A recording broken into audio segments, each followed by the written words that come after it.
Jeritan Hati Manusia, bagian 1 dari 14 bagian, oleh Juan Carlos Orti.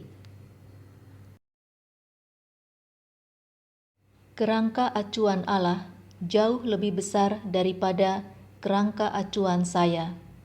Bahkan, jika saya tidak dapat memahaminya secara utuh, setidaknya saya harus mengetahui sesuatu tentang kerangka acuan Allah itu.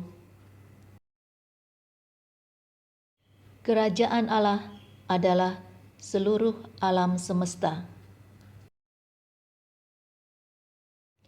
Planet kecil kita hanyalah sebuah kelereng kecil yang bersama dengan planet-planet lainnya bergerak mengelilingi matahari.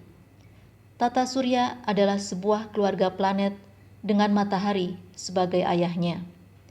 Setiap bintang adalah matahari dan dapat memiliki planet di sekitarnya.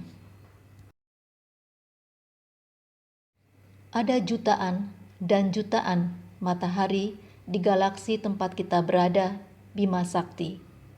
Matahari kita adalah salah satu bintang yang lebih kecil. Untuk berpindah dari satu bintang ke bintang lainnya yang terdekat, dibutuhkan 80.000 tahun perjalanan dengan roket kita yang tercepat. Bima Sakti hanyalah salah satu galaksi. Kita termasuk ke dalam sebuah keluarga yang terdiri dari 10 galaksi, dan beberapa di antaranya lebih besar dari Bima Sakti. Ada berjuta-juta keluarga galaksi. Semua diciptakan oleh Dia dan untuk Dia. Mungkin galaksi-galaksi hanyalah sebuah taman dari istana, dan kita tidak tahu apa-apa tentang istana itu sendiri dan halaman belakangnya. Tuhan juga menciptakan hal-hal yang tidak terlihat. Pada suatu hari, sebagian alam semesta memberontak melawan Tuhan. Paulus berkata bahwa kita tidak melawan darah dan daging, tetapi melawan kerajaan dan kekuatan udara. Di sekitar kita adalah wilayah musuh. Yesus berkata bahwa kita berada di dekat gerbang neraka. Tuhan berencana untuk membawa seluruh alam semesta kembali ke bawah pemerintahannya. Dia menunjuk putranya, Yesus Kristus, untuk memulihkan, menaklukkan bagian dunia yang telah memberontak melawan Allah ini dan mengembalikan ke kerajaannya. Yesus dijadikan raja sampai ia menaklukkan segala sesuatu di bawah kakinya.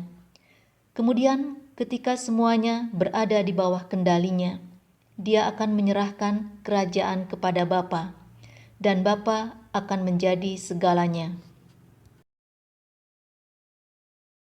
Yesus ingin mengembalikan semua ini kepada Allah, bukan dengan paksaan, bukan dengan hukuman, tetapi dengan cinta dan rekonsiliasi. Dia menggunakan jalan damai, karena Dia adalah Raja Damai. Iblis tidak akan membiarkan siapapun melewati kerajaan kegelapannya.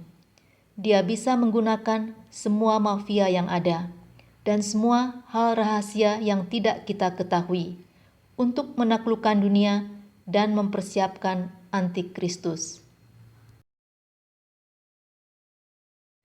Tuhan tidak membuatnya sangat mudah untuk memasuki kerajaannya.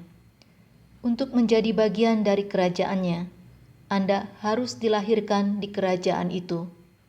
Tuhan tidak menerima penduduk, turis, imigran, atau warga negara yang dinaturalisasi. Satu-satunya jalan adalah kematian. Ya, jika Anda mati, Anda bisa. Jadi itulah yang Yesus lakukan. Dia menyediakan kematian bagi kita. Siapapun dapat mengalami kuasa dari darah dan keluar dari kerajaan kegelapan. Yesus yang sama yang menyediakan kematian telah menyediakan kebangkitan dan kehidupan yang baru. Pesan tentang salib hanya setengah lengkap, atau kurang dari setengah lengkap, karena tanpa kebangkitan kita tidak memiliki apa-apa. Kita mati di dalam Dia, dan kita dibangkitkan di dalam Dia. Jadi kita dilahirkan kembali oleh iman kepada Dia. Kerajaan Allah didirikan di dalam batin manusia yang mau bertobat dan percaya.